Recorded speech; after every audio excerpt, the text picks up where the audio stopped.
All right, guys. So tonight we're going to talk about what specs on a 4 channel or 2 channel or any channel amplifier make it good for sound quality, and how to find a good sound quality amplifier. You notice that I'm not going to be talking about brands pretty much, just specifications. These are things you have to look for on the specific amplifier that you're looking to buy. And here's the catch. Just because one brand has one amplifier that's awesome doesn't mean that all of that brand's amplifier line are awesome. The topology may remain the same. If that's the case, then yes, that line may be all solid. But that doesn't mean that that brand is going to always bring you the same quality. So keep that in mind.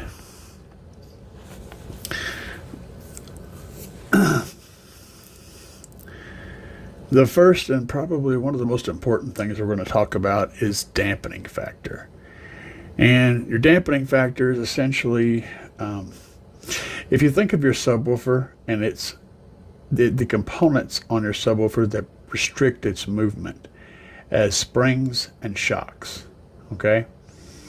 It's going to have a bouncy thing going on, and the spider and the surround and the air in the box, all of these things are going to restrict the movement, and those things are going to dampen the movement of that sub. And that goes for any speaker, so we're just using sub as an example. Think of the damping factor of an amplifier as electronic ride control. You know, you've probably heard about the Cadillac that can sense the bumps and react to the road, actively stopping the movement of the suspension and allowing it to move and stopping it so that there's no bouncy and no harsh ride. That's essentially what that is. And the higher the impedance load that the amplifier is seeing, the better the damping factor is going to work.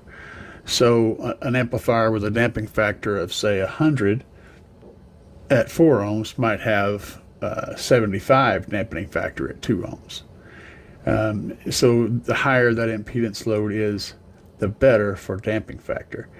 And whenever your speaker starts moving and doing its thing, and then it all of a sudden decides to keep moving when the amp is telling it to do something else or to stop, that's distortion. We don't want that. In a subwoofer, it doesn't make that much of a difference, which is why most of your subwoofer amps are running at 1 or 2 ohms. It's because the heavy coil and can dissipate the heat quite well, and the sub frequencies tend to hide that distortion quite well, so you don't notice it as much. Having said that, it should be noted that running a higher ohm load subwoofer is going to provide more damping, and it will make your bass cleaner. So if you're trying to run, trying to get that jazz boop boop de boop de boop, clicking right along, and trying to get those tight, responsive lows in your Metallica, when the kick drums are just thrashing at it, higher ohm load subs are going to absolutely provide more damping and give you a better overall sub sound. But we're primarily talking about mids and highs right now, and they do not like the distortion, and their little voice coils can't handle the heat that the distortion creates.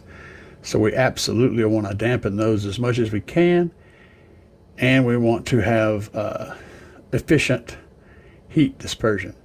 So a higher ohm load at the speaker actually runs less power to the speaker, but it creates heat. So we already got lots of heat just from the high ohm load. So it's a trade-off. It's all trade-offs. You can get more efficiency by running a lower ohm load, but then you introduce distortion and less heat. Higher ohm load, more heat, but much less distortion. It's always a trade-off. But having said that, if you're interested in sound quality, high ohm load is the king. Running an amplifier with a high dampening factor, and a good dampening factor is 100. Anything that's higher than that is better. Really good amplifiers run 150 and higher, but 100 is good. So that's what you're looking for as far as damping factor goes. And I mentioned impedance because impedance and damping factor go hand in hand. Your amplifier may have a 100 damping factor, but if you are running a 2 ohm speaker and that 100 is at 4 ohms, then you're probably only looking at like a 75 damping factor, which means it's going to be sloppy. It's going to be louder, but it's going to be sloppy. So power is king, big boys coils king, high ohm load is king, damping factor high is king. All these are king for sound quality. Okay. Now let's move on to signal to noise ratio. You guys have probably seen plenty of this and not sure what the heck you're looking at. And we're going to explain it real simply. A signal to noise ratio compares the strength of the signal to the level of the potential background noise in the signal and is measured in decibels. A higher number is better. For example, it may have a little mark and then a 104 decibel below rated power. That means that the signal, the noise is 104 decibels less than the actual content coming over the actual information is. And 104 dB less is essentially like a mouse farting in a rock concert. It's so small you would never ever hear it. That's a really good number. Of course, a bigger number is better. 104 is a good number, but anything higher is always better. Frequency response. That one's fairly easy and most people understand that. This is the range that the amplifier can play. And it's usually somewhere between 15 to 20 up to 20K, something like that. Anything, especially when you're dealing with mids and highs amps, anything from 20 hertz up to 20,000 and higher is going to be good. To give you a rough idea of how high 20,000 hertz is, every single thing that you hear on YouTube is cut off at 16,000 hertz. So if you're okay with the music that you hear on YouTube, it never gets above 16,000 hertz. So 20K is way up there. And yeah, I know. I've checked into this, and I know for sure that it cuts off at 16K. Input sensitivity. And this is a bit of a topic out there right now. So, depending on what source you're using to feed your amplifier, whether it be a line level booster or a DSP or just your head unit itself, there's an amount of AC voltage that comes out of that. And that AC voltage is sent over the RCA wires to the amplifier. And that voltage can vary depending on the unit that you're using. It might be 0.5 to 4.0. So the input voltage that you're going to be able to output to go to the amplifier needs to be within the amplifier's input voltage range. So if the amplifier won't take anything more than 4 volts, you don't want to send 9 volts to it. If it won't take anything less than a half a volt, you don't want to send a quarter of a volt. It's not going to work properly. So making sure that your input voltage is within the range of what you're outputting from your system is a good thing. And in case you're wondering, usually higher input voltage from the stereo is going to create a cleaner overall input voltage for the amplifier.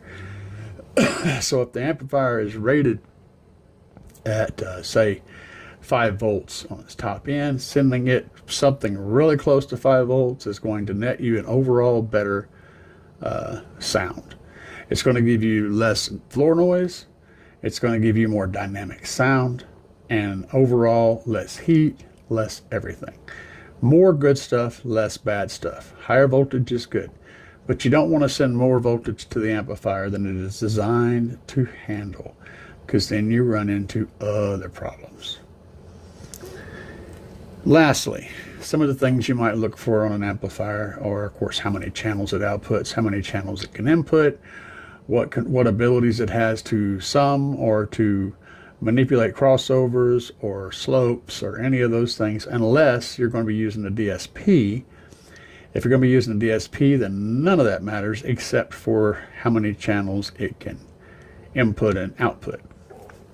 The DSP can take 2 channels coming from your head unit and turn it into any number of channels, literally any number of channels, and each one of those channels needs an input on the amplifier and an output for a speaker. So if you got a 6-channel DSP, 6-channel output, and you're going to use all 6 channels to do something, you need amp or amps that can take up to 6 channels so that you can get that signal out and get it to speakers. The amp's footprint is a big deal. In some cars, the ones that have the start-stop technology, being able to run at 9 volts is a good thing, because your vehicle can drop down that low whenever you pull up to a stoplight or a stop sign and your engine stops running and you're getting on it hard. Your voltage, and during the starting process, your voltage may drop down to 9 volts. And you don't want your amp turning off every time you stop at a stop sign and take off again. Yeah, start-stop sucks. But keep that in mind, that your amp needs to be able to handle that low voltage dip and not shut down on you. So having a wide voltage range from like 9 to 15 volts is a really good range for an amplifier. And most decent amplifiers do have a voltage range that big. Then, of course, there's a topology. So you got A, B, or A and B and AB and D, and that's the primary group. And we're going to group A, B, and AB all together, and D. So we have basically 2 topologies we're going to talk about, and that's A, B, AB in one group, and then Class D in the other. And the Class AB amps are usually have a slightly better overall sound, especially noticeable up in the high range. So, I mean, when you get into the real high range, up around 13, 14K and up, those really high frequencies tend to be a little bit tougher for a Class D amplifier to be able to reproduce smoothly. So where the Class D used to just be for subwoofers only, that was the only amplifier you could, the only Class D amplifier was subwoofer amplifier, because they had a hard time getting it to switch fast enough to be able to play those higher frequencies, and it's still a challenge. So a Class D amp for your mids and highs will do the job, and it may be perfect because it has a much lower power requirement for what you get out of it. It doesn't tend to get hot. They tend to be smaller. So if size, space, heat, and power are all main concerns for you, then a Class D 4-channel or 2-channel for your mids and highs will work just fine. But if you're trying to get the best sound and you're willing to sacrifice the inefficient power because they get hot, they turn power into heat instead of sound. You're willing to sacrifice the space because they tend to be bigger. You're willing to allow it somewhere where it can stay cool and get air across it. If you're willing to sacrifice all those things, then the sound quality of an AB amp is going to be better, especially in the front stage. These are the characteristics that I tend to look for whenever I'm studying on an amplifier that I can't personally listen to on my favorite set of drivers. The thing is, you have to make sure the manufacturer is providing you this information. If they're not, then they're going to be guessing. And there's lots of ways you can guess educated, but you're still guessing. And so until you can either see the specs or put your ears on it, it's guessing. It is what it is, man. But since we buy most of our stuff off the internet these days, that's kind of the par for the course. So I know this is a terrible place to leave you guys, but it is what it is. You know, if the manufacturer tells you the information and you're able to say, well, that's probably good information. If the amp is CEA rated, that's usually a good sign. You know, if it's a well-known brand, that's usually a good sign. But again, the specs are what you're buying. You're not buying a brand name, you're buying a spec sheet. And if you guys are looking for, speaking of brands, if you're looking for a really awesome SQ amps, one of the ones I highly recommend is the Slash series from about 20 years ago, from JL Audio. That Slash series for sound quality, they're crazy good. There are other great ones out there. Sony had a really good line that was a great SQ line, and I can't remember the line, but they had one.